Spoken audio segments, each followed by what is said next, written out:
So, where did this controversial idea all begin with me? Well, or controversial, should I say, something that maybe we should have been talking about or acknowledging, and I should have acknowledged for a very long time. The idea of peacefully disagreeing. Well, where did it start? It actually started when I was watching, for the first time ever, season 16 of Classic Who. Hold on one second, I shall get it for you. This is the season 16, The Key to Time. And I heard lots of incredible things about this season, but one thing I heard about it that was absolutely atrocious is the simple fact that the Power of Krall, one of the stories in this, was absolutely awful. So, I watched it, preparing to see, wait a minute, that it was going to be the worst thing ever. And actually, I ended up absolutely loving The Power of Krall, a story that was universally hated. But how did this happen? How did a story that so many people hate, I end up really liking? Then, later on, I said, I'm not going to talk about my feelings about this story. Maybe I'm weird for liking it. Maybe I am strange. Then I eventually got to the Fifth Doctor's era where I purchased the Black Guardian trilogy. And in the Black Guardian trilogy, there are 3 stories: Modern Undead, Terminus, and Enlightenment. And everybody likes Modern Undead and Enlightenment, how can you not? But I heard that Terminus was like the worst story ever. Then I watched it. And once again, all the negative things I heard about it, I did not really agree with very much. I acknowledge that it's not as good as the first and third installments, but Terminus itself, I really did like. So what is up with this? 2 stories that are hated by so many or so much of the Whovian fan base, but I do actually like. And it made me wonder, why and how did these stories become so universally hated? So I began to think about that. And my first my first idea was simply because, well, it's about comparison. The fact is, in Key to Time, The Power of Krall is not really as good as other stories in that season. And then you had the Black Guardian trilogy, where Terminus is not as good as Modern Undead and Enlightenment. Is it bad? Are things bad because of compare versus contrast? Because Modern Undead and Enlightenment are superior to Terminus, it makes Terminus look bad because the Power of Krall is not the androids of Terra, it's not the Ribus operation of the pirate planet, and I personally love Stones of Blood. It's not those stories. Is that why it's not very good? The idea of comparing to something better. Can something that is hailed as so awesome, when you see something else that's unlike it or not as good as it, does that make it look infinitely worse? What I mean by that is, sometimes we live in the idea of extremity of mindset, where things look bad or they look awesome. Because the thing that is so awesome, it makes things that are okay or pretty good look really bad. Is that what it really is? The idea of something being so incredible, it makes something look crap next to it, even though it's not really crap itself. That was the thought I had. But then I thought more about it, and years went by months went by when I secretly hid my love for Power of Krall and my love for Terminus, before I began to admit that I loved these stories. Then I began to wonder, wait a minute, is the incredible hate for something or a love for something when it comes to us Doctor Who as a fan base, does it stem from what I call negative outbreak? What I mean by that is, this was when I got the idea one day when I was talking to someone about Doctor Who companions. And there's one Doctor Who companion that is universally hated. I mean, like, everyone seems to hate this companion. I don't. And then I talked to him about it, and he said, "What? I love that companion." And I said, the majority of the fan base, except for maybe us, like 4 people, like including me, you and me, like her. The rest of the fan base hates her. He was so shocked about this. Then I mentioned this to another person who watched Doctor Who. I said, "Yeah, we're the only 2 people who like her, or 3 people who like her." He says, "What? I don't get it. I thought everybody liked her. She's just so awesome. She's such a great companion." He assumed naturally everyone liked her, like the previous guy. And it got me wondering, because these 2 Whovians, what about them was different than other Whovians that absolutely hated her, besides just simple difference of opinion. These Whovians, like myself, were isolated. What I mean by isolated is there is certain Whovians where we watch Doctor Who and no one else around us watches Doctor Who. So we have no one to talk about it to. So we form our own conclusions about things we feel and we see from the show. And these two Whovians are like that. Besides me, they have barely any other Whovians to talk to. So they're very isolated. They don't have the chance to mingle with other Whovians and get their input and their idea on things. That's what I thought for a second. Wait a minute, maybe the reason why these two love a very hated companion is because they don't mingle much with the Whovian universe as a whole. So they don't adapt other people's feelings. They don't take on other people's prejudices. Because negativity and hatred is like any other it's like many things. It's contagious. Negativity and hatred is a very fun emotion to feel, so it's very easy for you to pick up on other people's hatred simply because of just the pleasure you can get from hating something, one, and number two, the desire to fit in, and number three, the desire to go along with other people, and that if other people are constantly giving their reasons for why they hate something, maybe there's a thought process, maybe there's a logic to their hatred, so you should adapt it too. The idea of being afraid to stand out. And I'm telling you all, as a fan base collectively, no, we need to get past that.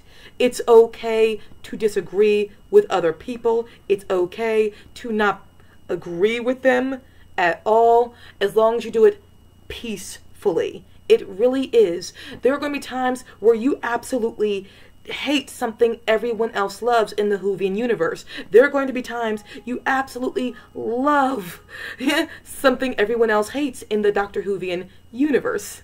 I said Dr. Whovian. Sorry, just stick with Whovian. The Whovian universe and the fan base as a whole. You're not going to agree with the majority of people. That does not mean you are wrong. It simply means you are going to disagree because we are all subjective, and sometimes you're going to be that outlier. You're going to be that person who's just completely in opposition to everyone else. You have nothing to be afraid of.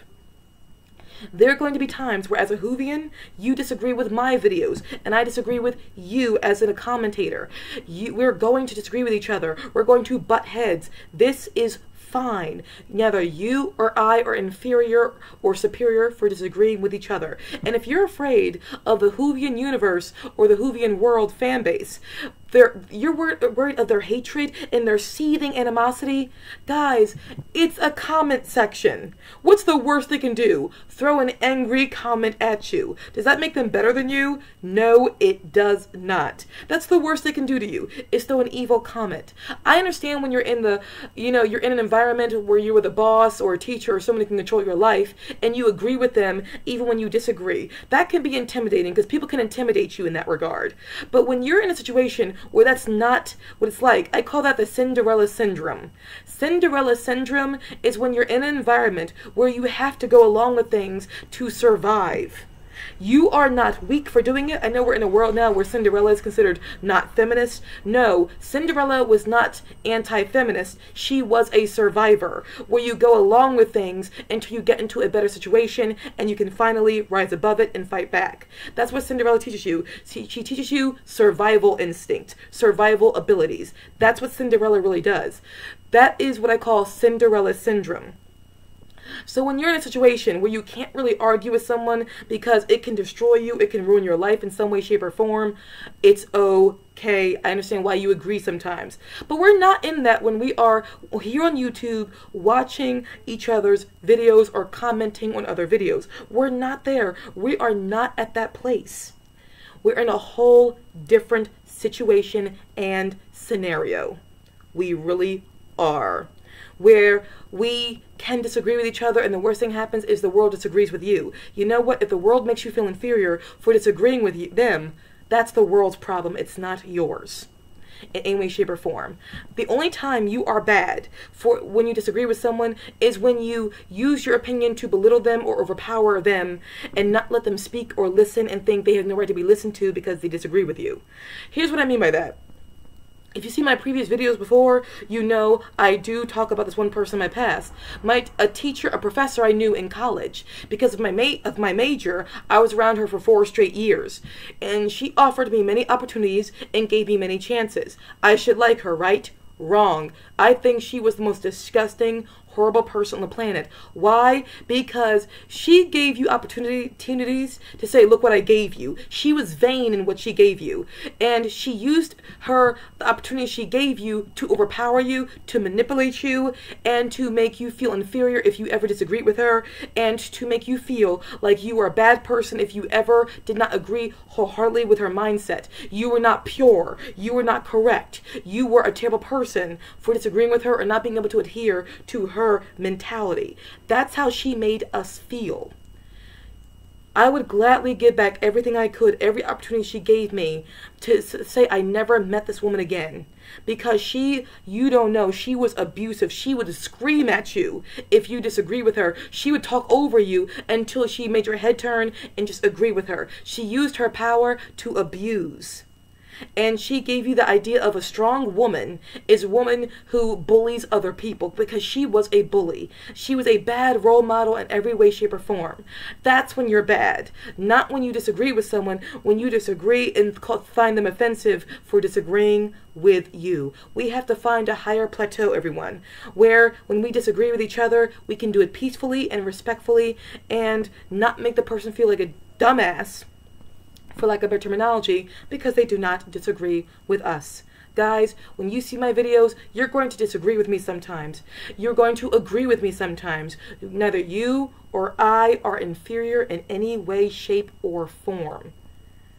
And if you are worried about the world mocking you for disagreeing with them because you don't like that one Doctor Who episode, you don't like that one Doctor Who companion, or because you like that one Doctor Who companion who everyone else hates, lean back and say, you know what? I have a right to be here. I have a right to speak. And I am not inferior for disagreeing with the masses and the multitude. In fact, usually when you are speaking face to face with Whovians who disagree with you, they're not against you. I can give you 2 experiences where I disagreed with people thoroughly, and they never attacked me for it. One, I was talking to one girl, and she randomly said, oh God, I hate the 11th Doctor so much. And I said, no, I disagree with you. I love the 11th Doctor for this reason, this reason, and this reason. I spoke with her peacefully. She was so taken aback by me speaking with her peacefully and just not agreeing with her, that she didn't know what to say back to me. She didn't even have an argument back to me for loving the 11th Doctor. She had nothing to say because I think she wasn't used to people disagreeing with her. Give people when you disagree with someone, disagree with them peacefully and see how they react. You'll find half the time they're not used to being disagreed upon, and the fact that you disagree with them actually in itself intimidates them, even when you do it peacefully. If they begin to scream at you, then you have the right to get mad back. That's when you do. Another person who I disagreed with, what was it about? Oh, it was about Martha. She said, oh, I hate Martha for this reason. I said, oh no, I disagree with you. I love Martha for this reason, this reason, this reason. She was again taken aback by me peacefully disagreeing with her. And she didn't know what to say to me. Another guy who I once spoke to, he said, oh, I absolutely, he said, Moffat, you know, he is just so terrible at writing women. You know, Russell is so much better at writing women than Moffat is. And I said, well, to be honest with you, whether I disagree with you or not, I don't like how Russell wrote men. I don't like how men were treated in the Russell T Davies era for this reason, this reason, this reason. He, again, did not argue with me at all, because he just had never thought of it that way before. You often will find that when you disagree with people, if you give reasons why, they will give you a chance in real life when it comes to face. On the internet, we get vehement and violent with each other. But just remember, if that person was talking with me face to face, they might give me a chance. They might give my difference of opinion a chance. It's okay, Whovians, to disagree with each other. And I believe we have the strength and we have the right to. And I think whenever we disagree with someone, let's lean back and say, okay, calm down and just peacefully say, here's why I disagree with you. Please respect my opinion for why I disagree with you, and understand that I have the right to disagree with you as you have a right to disagree with me. We should never take away our rights to disagree with each other at all times. So thank you guys so very much. I'm a Philadelphia Whovian, and I am amazed that you guys were watching. You guys were awesome for watching. I hope to see you again very soon. And thanks for stopping by. Peace out, guys.